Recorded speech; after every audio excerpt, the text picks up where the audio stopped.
ZP చైర్మన్లకు జెడ్పీటీసీలకు ఎంపీటీసీలకు దిగిపోయి 9 నెలలైనా 3 నెలల జీతాలు పెండింగ్ ఉన్నాయి అధ్యక్ష. ఆ జీతాలు ఇయరైతే పనిచేసిన దానికి బిల్లులు ఇయరైతే వాళ్ళు మిత్తిలు కట్టలేక అప్పులు కట్టలేక ఇవాళ చాలా బాధల్లో ఉన్నారు. నేను సూటిగా మంత్రి గారిని అడిగేది ఒక్కటే, దయచేసి త్వరలో ఇస్తాము తొందరలో ఇస్తాం కాదు అధ్యక్ష, స్పష్టమైన డేట్ చెప్పి గ్రామ పంచాయతీ ఎన్నికలు మీరు పెట్టబోతున్నారు, ఆ లోపు వాళ్ళ బిల్లులన్నీ కూడా క్లియర్ చేయాలని చెప్తా ఉన్నాం. మీ దాంట్లో ఏం చెప్పింది అధ్యక్ష? ఈరోజు ఇది మీ మేనిఫెస్టో, కాంగ్రెస్ పార్టీ మేనిఫెస్టోలో ఏం చెప్పింది అధ్యక్ష? రాజీవ్ గాంధీ గారు తెచ్చిన 73, 74 రాజ్యాంగ సవరణ ప్రకారంగా మీరు గ్రామ పంచాయతీలను బలోపేతం చేస్తామన్నారు, నిధులు విడుదల చేస్తామన్నారు.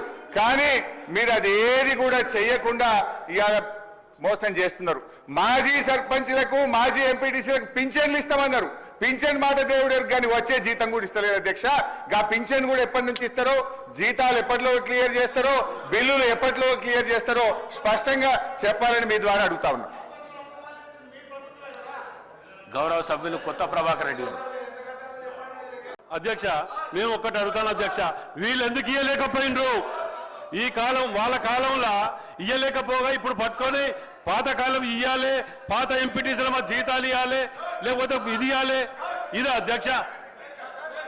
ఏం అధ్యక్ష, ఏం ఈ తరం మొదలు పెడుతున్నారు అధ్యక్ష.